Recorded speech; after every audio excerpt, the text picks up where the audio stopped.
Well, this thing comes with this tiny little instruction manual here.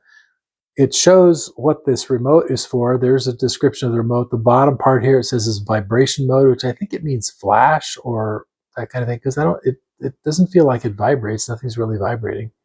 The middle says strobe function, short press to enter strobe mode. And the top one is, it functions by a long press actually turns it on and off, and short press changes the mode in which you're in. But exactly how things work, it's not intuitive to me. Let's turn it on here and I'll show you. There we go. Now I have no idea what mode we're in here. We're in lots of lights mode.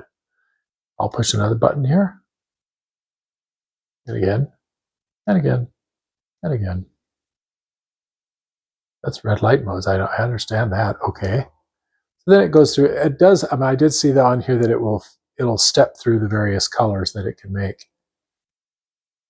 That's the 7 flash, the all colors flashing mode. And then that's probably that's either SOS or civil defense mode or whatever it's called. Got like 30 modes here that you can get by pressing this button. Just continue to click and press till it comes back to something that I recognize. I think this is where we started, isn't it? Anyway, as you can see, it's a little bit confusing. There, that's probably where we started. And then the middle button is flash mode. Yep. And the top button is, and defining top as in, see the little gap here? The thing is smiling at me, so I'm smiling. I've got the smile on the bottom here, and that's how I can tell it's the bottom. Anyway, that's how it works. So as you see, there's lots of little flashing that happens here. The product is interesting. It has these little Velcro things. You can put a Velcro on the light and a Velcro on your bike or whatever and attach it that way, or on your helmet or wherever you want it.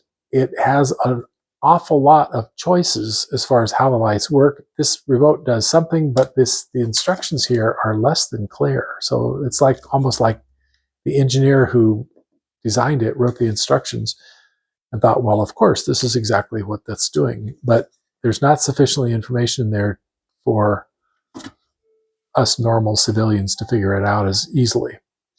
So I might have to just go through it, spend some time with it, and then see if I can write better documentations for it. But I like the lights. I like they're very bright and very visible, no doubt about that. But I just wish the documentation were better. I'm going to deduct a star because of the documentation. So there you go. Cheers.